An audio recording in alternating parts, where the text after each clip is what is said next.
Hello नमस्कार दोस्तों, स्वागत है आप सभी का।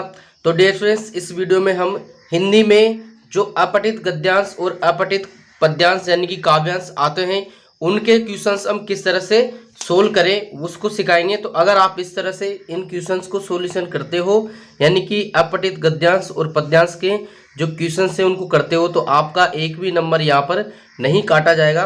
तो देखिए, हमने यहाँ पर पेपर लिया है अर्धवार्षिक परीक्षा सत्र 21-22 का, विषय हिंदी, कक्षा 9th का। तो ये जो अर्धवार्षिक परीक्षा हुई थी 12 जिले की, उसका ये पेपर है 21-22 का। तो यहाँ पर देखते हैं हम, हमारे पास है पहला क्वेश्चन है अपठित गद्यांश। तो देखिए क्वेश्चन में दे रखा है निम्नलिखित अपठित गद्यांश को ध्यानपूर्वक पढ़कर पूछे गए प्रश्नों के उत्तर दीजिए। तो पहले हम बात करते हैं अपठित गद्यांश का क्या मतलब होता है। देखिए, अपठित गद्यांश का मतलब होता है कि ऐसा गद्यांश जो आपकी किताब से या आपकी गाइड से नहीं लिया गया है, यानी कि आपने ये नहीं पढ़ा हो सकता हो पढ़ा हो, लेकिन अधिकतर स्टूडेंट को ये नया ही आता है। तो यहाँ पर देखिए, सबसे पहला क्वेश्चन इसमें क्या दिया जाता है कि उपयुक्त गद्यांश का उचित शीर्षक लिखिए। शीर्षक पूछा जाता है। शीर्षक का मतलब होता है इसका हेडिंग, यानी कि ये किस पर लिखा गया है।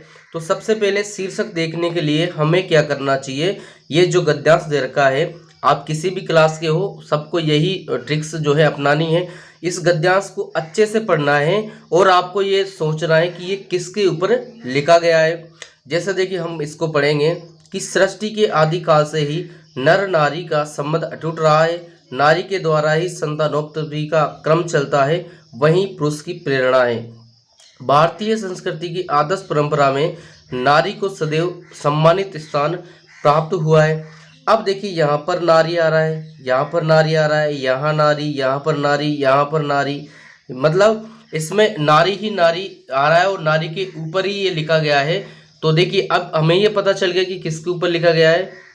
हमें गद्यांश पढ़ने पर ये पता चल गया कि ये नारी के ऊपर लिखा गया है। तो हम इसका उचित शीर्षक क्या दे सकते हैं, या तो हम नारी लिख सकते हैं या नारी का महत्व लिख सकते हैं।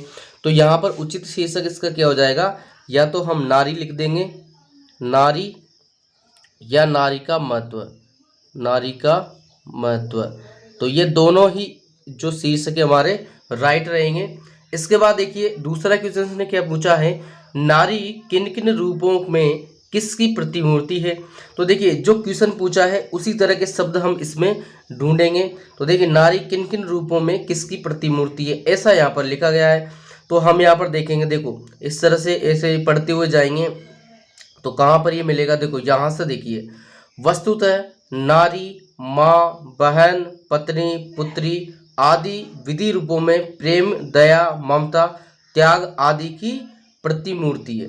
तो यहाँ पर देखिए किन किन रूपों में किसकी ये पूछा है। तो ये तो इसके रूप हो गए, तो हम क्या लिखेंगे, नारी, माँ, बहन, पत्नी, पुत्री आदि विधि रूपों में प्रेम, दया, ममता, त्याग आदि की प्रतिमूर्ति है। इस तरह से आपको ये आंसर करना है। इसके बाद देखिए, नेक्स्ट क्वेश्चन है, नारी समाज पर क्या अवलंबित है। तो यहाँ पर देखिए, ये इसका क्वेश्चन है, हम इसमें देखेंगे कि नारी समाज पर क्या अवलंबित है।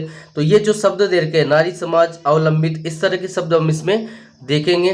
तो देखिए, जब हम यहाँ पर देखेंगे तो यहाँ से देखिए, किसी देश अथवा समाज की उन्नति तथा अवनति वहाँ के नारी समाज पर अवलंबित है। अब देखिए, ये शब्द मिल गया अवलंबित है, तो हम इसी लाइन को लिख देंगे इसका आंसर। तो इस तरह से आप करेंगे तो आपका एक नंबर, में गारंटी से बोल रहा हूँ, आपका एक नंबर जो है यहाँ पर नहीं काटा जा सकता है। देखिए, नेक्स्ट क्वेश्चन है, ये मैंने बनाया है, यहाँ पर 3 ही क्वेश्चन आए थे। देखिए, नारी का जीवन किससे वंदनीय है। तो हम यहाँ पर देखेंगे वंदनीय, तो ये इसमें से कोई ना कोई शब्द इसमें मिलना चाहिए। तो देखिए, यहाँ पर हम देखेंगे इस तरह से, तो देखिए इस तरह से हम देखेंगे, यहाँ पर इधर नहीं मिला तो यहाँ पर देखेंगे, हम इधर से ढूंढेंगे, वहीं पुरुष की प्रेरणा है, सम्मान प्राप्त हुआ है, धार्मिक कार्यों में उपस्थिति अनिवार्य घोषित की गई है, प्रतिमूर्ति है। अब यहाँ पर देखो, ये यहाँ मिल गया हमें, नारी का जीवन त्याग एवं तपस्या से वंदनीय है। तो इस तरह से आपको ये देखना है। देखिए, ये पूछा गया है कि नारी का जीवन किससे वंदनीय है, तो नारी का जीवन त्याग एवं तपस्या से वंदनीय है। तो ये हमारा आंसर हो जाएगा। वैसे ही देखो, अगला है कि नारी की उपस्थिति कहाँ पर अनिवार्य की गई है। तो हम इसमें देखेंगे कि ऐसा कहाँ पर लिखा हुआ है। तो इसमें देखो, ऐसा कहाँ पर लिखा हुआ है हम देखेंगे। तो देखो, ये यहाँ पर देखिए पूजा, यज्ञ आदि धार्मिक कार्यों एवं सामाजिक मांगलिक अवसरों पर नारी की उपस्थिति अनिवार्य घोषित की गई है। तो इस तरह से हम इसको आंसर लिख देंगे। तो इस तरह से आप कोई सा भी क्वेश्चन हो, यानी कि कोई सा भी अपठित गद्यांश हो, उसके इस तरह से आप जो है आंसर निकाल सकते हैं। आपका इस तरह से करने पर एक भी नंबर आपका नहीं काटा जाएगा। अब देखिए हम इसके अथवा में जो अपठित गद्यांश है उसको भी देख लेते हैं। देखिए यहाँ पर हम सबसे पहले इसको पढ़ेंगे कि ये किसके लिए लिखा गया है। तो देखिए यहाँ पर लिखा गया है, प्रत्येक समाज और राष्ट्र का भविष्य उसके सुनागरिकों पर निर्भर करता है। राष्ट्रीय उत्थान के लिए केवल भौतिक समृद्धि ही पर्याप्त नहीं रहती है, इसके लिए तो वैचारिक, शैक्षिक, बौद्धिक एवं नैतिक चिंतन की परिपक्वता भी उतनी ही आवश्यक है। तो यहाँ पर देखिए, यहाँ पर अगर हम बात करें तो 2-3 जगह नैतिक दायित्व, यानी कि ये यहाँ पर नैतिक आ गया, यहाँ पर नैतिकता आ गई और यहाँ पर ये आ गया नैतिक। तो मतलब ये कहीं ना कहीं एक नैतिकता पर ये जो अपठित गद्यांश है वो लिखा गया है। तो यहाँ पर देखिए उपर्युक्त गद्यांश का उचित शीर्षक दीजिए। तो यहाँ पर हम क्या लिख सकते हैं, तो नैतिकता लिख सकते हैं या नैतिक दायित्व, हम यहाँ पर इसका अपठित गद्यांश का शीर्षक लिख सकते हैं।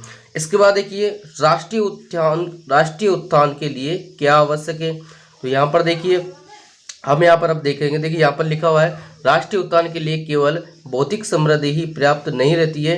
तो इसके बाद देखिए इसके लिए तो वैचारिक, शैक्षिक, बौद्धिक एवं नैतिक चिंतन की परिपक्वता ही भी उतनी ही आवश्यक है। तो इसका आंसर यही हो जाएगा, यही पूछा गया है तो ये इसका आंसर हो जाएगा। इसके बाद देखो किसकी भावना लोगों में दिखाई नहीं देती है। तो अब देखो हम इसका आंसर इसमें कैसे देखेंगे। देखो किसकी भावना लोगों में दिखाई नहीं देती है, तो अब ये हम इसमें देखेंगे कि ऐसा कहाँ पर लिखा हुआ है। तो देखिए इस तरह से ढूंढेंगे हम। तो यहाँ पर देखिए, ये देखिए परंतु कर्तव्य बोध और नैतिक दायित्व की भावना लोगों में वैसी नहीं दिखाई देती है। तो इसका आंसर ये हो जाएगा। इसके बाद देखिए एक क्वेश्चन इसमें क्या बन सकता है कि हमारे समाज में किसकी कमी आ गई है। तो देखिए ऐसा कहाँ पर लिखा हुआ है कि हमारे समाज में, देखिए यहाँ पर लिखा है हमारे समाज एवं राष्ट्रीय जीवन में नैतिकता की कमी आ गई है। तो इसका आंसर क्या हो जाएगा कि हमारे समाज में नैतिकता की कमी आ गई है। इस तरह से आपको ये आंसर देखना है। इसके बाद देखिए हम राष्ट्र के प्रति क्या भूलते जा रहे हैं। तो देखिए इसका आंसर हम कैसे देखेंगे। देखिए इस कारण हम राष्ट्र के प्रति अपने दायित्वों को भूलते जा रहे हैं। तो इस तरह से ये इसका आंसर हो जाएगा। तो डियर स्टूडेंट्स, इस तरह से आप किसी भी अपठित गद्यांश के जो क्वेश्चंस पूछे गए हैं उनका आप यहाँ पर सॉल्यूशन कर सकते हो। तो ये बहुत ही इजी है और इसके नंबर मतलब पूरे में से पूरे आपके नंबर अगर इस तरह से आप करते हो तो आपको पूरे में से पूरे नंबर आपको मिल जाएंगे। तो डियर स्टूडेंट्स, नेक्स्ट वीडियो में हम आपको जो है अपठित काव्यांश को किस तरह से सोल्व करेंगे उसको बताएंगे। तो डियर स्टूडेंट्स, अगर आपको वीडियो हेल्पफुल लगा हो तो वीडियो को लाइक एंड शेयर जरूर करें। एंड अगर आप हमारे चैनल पर नए हैं तो चैनल को भी सब्सक्राइब जरूर कर लें।